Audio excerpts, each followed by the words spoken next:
കാസർഗോഡ് ലഹരി വിൽപ്പനയെക്കുറിച്ച് പോലീസിൽ വിവരം നൽകിയതിന്റെ വൈരാഗ്യത്തിൽ യുവാവിനെ വീടാക്രമിച്ച ലഹരി കേസ് പ്രതിയും സഹോദരനും. മാസ്തിക്കുണ്ട് സ്വദേശി അഹമ്മദ് സിനാന്റെ വീടിന് നേരെയാണ് ആക്രമണമുണ്ടായത്. ചെങ്കള സ്വദേശി ഉമ്മർ ഫാറൂഖും സഹോദരൻ നയാസും ചേർന്നാണ് ആക്രമണം നടത്തിയത്.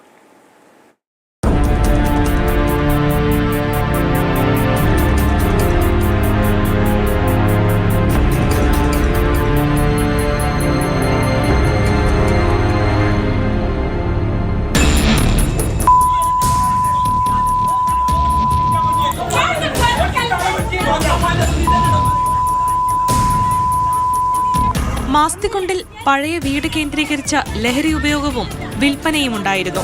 ഇതിനെതിരെ സിനാന്റെ നേതൃത്വത്തിൽ നാട്ടുകാർ കഴിഞ്ഞ ദിവസം പോലീസിൽ പരാതിയും നൽകി. തുടർന്നാണ് ഉമ്മർ ഫാറൂഖിനെയും മറ്റൊരു സുഹൃത്തിനെയും പോലീസ് അറസ്റ്റ് ചെയ്തത്. കസ്റ്റഡിയിലെടുക്കുമ്പോൾ കയ്യിൽ ലഹരി വസ്തുക്കളില്ലാത്തതിനാൽ പ്രതികൾക്ക് സ്റ്റേഷൻ ജാമ്യം ലഭിച്ചു.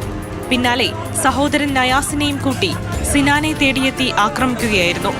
വീടിന് നേരെയും അതിക്രമമുണ്ടായി.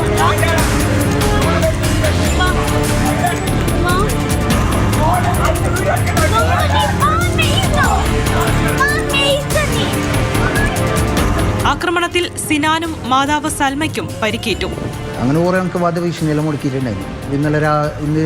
ഇന്ന് ഉച്ചക്ക് അതിന് പള്ളിയിലേക്ക് പോകുന്ന സമയത്ത് ഓറ് ഇരുമ്പിൻ്റെ റാഡെല്ലാം കൊണ്ട് വന്നിട്ട് ആക്രമിച്ചതാണ്.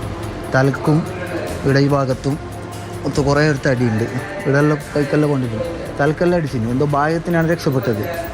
വന്നിട്ട് തച്ച് പൊടിയാക്കി ലാസ്റ്റ് പോയിട്ട് വന്നിട്ട് വടിയാ ഇരുമ്പ് എന്തെന്നറിയില്ല കൊണ്ടിട്ട് അതിനോടും തച്ച് ഞാൻ തടുക്കാകുമ്പോ എനിക്കും കൊണ്ട്.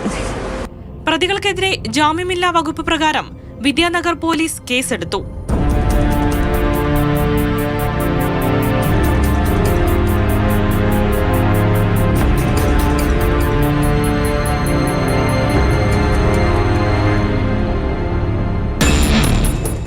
മാതൃഭൂമി ന്യൂസ്, കാസർഗോഡ്.